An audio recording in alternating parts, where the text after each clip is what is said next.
All right, well, hey, this video is going to be it's a video for the players about investing, okay? So if you're a player, if you're a collector, if you're an investor, this is a video for you to, thank you to the 5 people since yesterday who are following the channel. I know, that's cool. Welcome, glad you're here.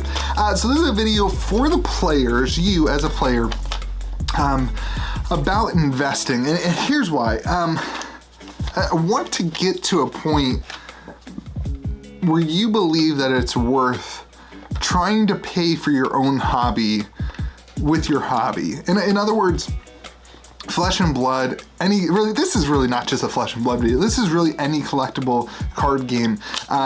You can fund, it's like one of these bizarre hobbies in this world where you can actually fund your hobby with your hobby. Like that's new, that's different. That's not like a normal hobby type thing. And so I want to encourage you to take a stab at making sure you are doing the right things in your life and in your investments and your buying of stuff in order to fund your hobby so that you don't have to ever say, I can't afford to play this game. I can't afford to play the new set. I can't afford to do this or that. So you never have that excuse is really the goal here. And this is actually why I created this YouTube channel because, well, also I wanted to have a video of me pulling a Fable, but also like as I grew and as I really understood, like, why do I want to do this channel? Why do I talk so much about finance? Why do I track, I track every single card and give it to the patrons as data and whatever? Like, why do I really do that? Well, the reason that I started was I saw people around me, specifically in Magic the Gathering, who made really, really poor decisions with their cards. They would sell, the cards that they would go to the store, they would buy a $90 box, they would pull a $300 card.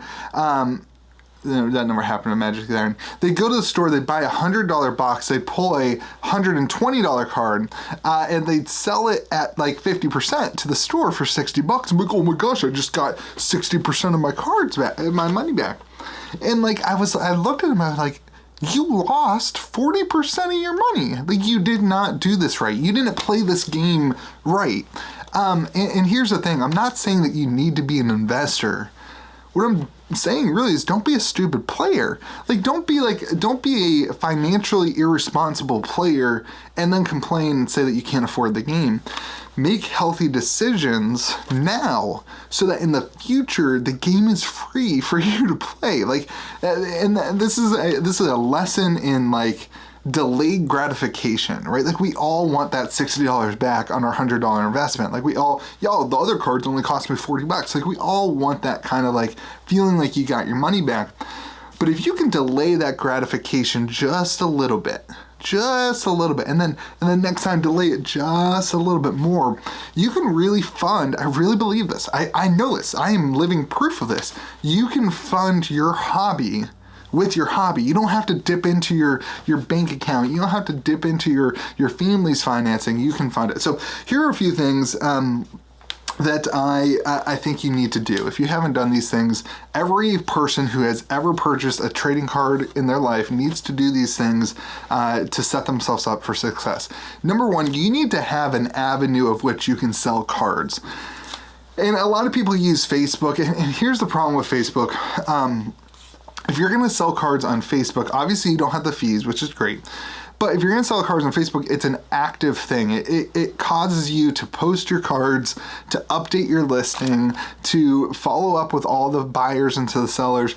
It is way, way, way more work than is worth the 10% fees on like TCG Player or eBay. On TCG Player or eBay, you can take the cards that you're not playing with. I'm talking to players right now, not collectors, not investors. You can take the cards that you're not playing with. If you open a booster box, you can take the 80% of the cards that you're not playing with, put it on your TCG Player account, and over the next couple months, they're just going to end up selling. You don't have to do any work. It's like you don't have to invest the time. You just kind of manage the orders. You just get an email and you ship out your order. And this then allows you to have this kind of constant influx of money. It's harder to track it, right? Like, it's harder to track how much money have you made back or whatever, but you have this kind of constant influx of money. So I really would recommend utilizing TCG Player, utilizing utilizing eBay and creating your listings so that you constantly have this kind of flow of money coming in that you can then fund and put into your card. So that's number one. You have to have an avenue to sell. Now, I'm not trying to downplay, like if you have an expensive card, if you pull a Arknight Skull Cap, a $200 card, probably put that on Facebook, right? Like probably try to dip the fees or dodge the fees by putting that card on Facebook in order to sell it. You'll probably sell it quicker and whatever, and you won't have to pay those fees because it's kind of that high-end card. I'm talking like your non-foil Majestics, things like that won't sell instantly, that a lot of people have, but new players to the game, or if I need a non-foil Majestic, I'm not going to Facebook to buy it. I'm going to TCG Player because like it's the easiest way to get it done.